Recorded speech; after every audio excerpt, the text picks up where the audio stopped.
Hi guys, it's Sherry. So today I'm going to show you guys how I do these little tumbleweed balls. I had a number of requests asking me how I did them, so I'm going to do a quick video and show you guys. So first you're going to need what's called spun cotton, all right? And you could get these off of Amazon or you could get them off of Etsy. So they come in different sizes. We have the smaller ones, we have really tiny ones, and then we have like the larger ones and medium ones. So what you're gonna do is, I'm gonna show you guys on a medium one. You can either make noodles by hand or use a tool like this, which I prefer the tool because it just goes much simpler. So make sure your clay is conditioned well because you don't want it cracking while you're in the middle of trying to do this, okay? So just kind of get your clay out.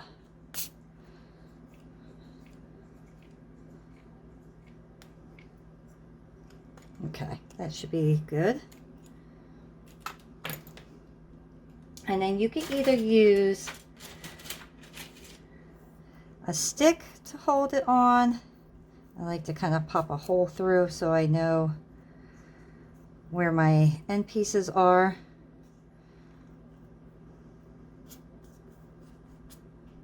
And I like to know that I could pull it off simple without squishing my clay afterwards.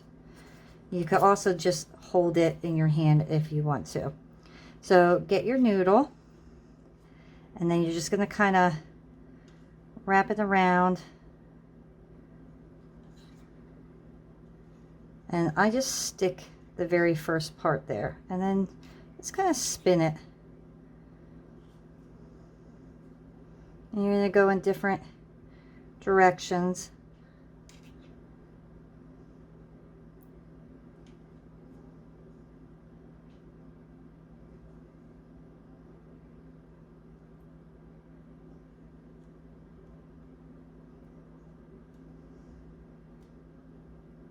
Kind of, and stick it there.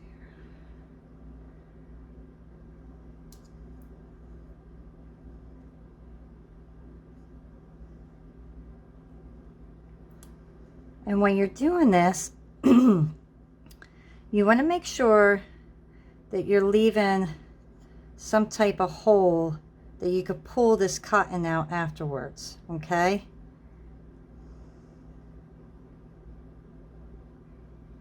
You could use thinner clay, you could use this thickness. It's all up to what your preference is. I'm just kind of showing you an example of how to do it. So once you have your clay all on your little ball here, you're just going to press it very lightly and make sure you don't mush it down. And then you could bake it like this right on there and then pull it off, or you could pull it off. Now if you want like a flatter look, you could take it and just lightly kind of roll it in your hands, and that will give you a flatter noodle here. So then once you have all your balls done, you're going to put this in your toaster oven or your oven for a half hour at, well, I'm using Primo clay, so mine would be at 275 for a half hour. But I also want to point out, once again, remember, you want to leave some space there to pull this cotton out. Once your piece is completely baked, you're going to stick it in a bowl of water, okay? And I soaked mine for 48 hours. So I did all of these and then I soaked it for 2 full days. the longer you soak it, the easier it is to get the cotton out. So now you see I have some space here. So I left one decent size one here and one here. You're going to get a pair of tweezers and just slowly start pulling that cotton out. And this is kind of time consuming if you have a bunch of them.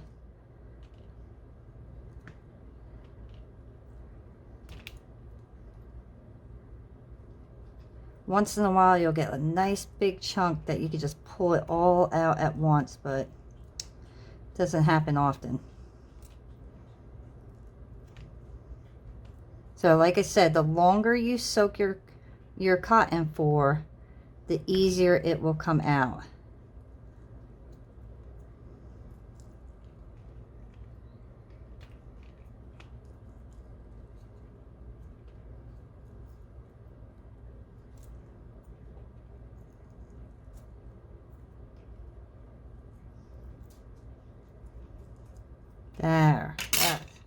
There we go. So I'm just going to show you. So this one, I left like a nice gap here. I took it out there. Here I have a nice gap. You got to be careful, because if you don't have nice gaps, your clay can break open. The smaller ones I find much easier, believe it or not, to get the cotton out, and I think it's because the cotton itself is smaller and soaks up easier and faster. This one gave me a really hard time because I didn't leave the space very large, but that's how we do it, guys. So I hope this quick little video is helpful for you guys, and I hope you guys have fun making these. See you next time. Bye.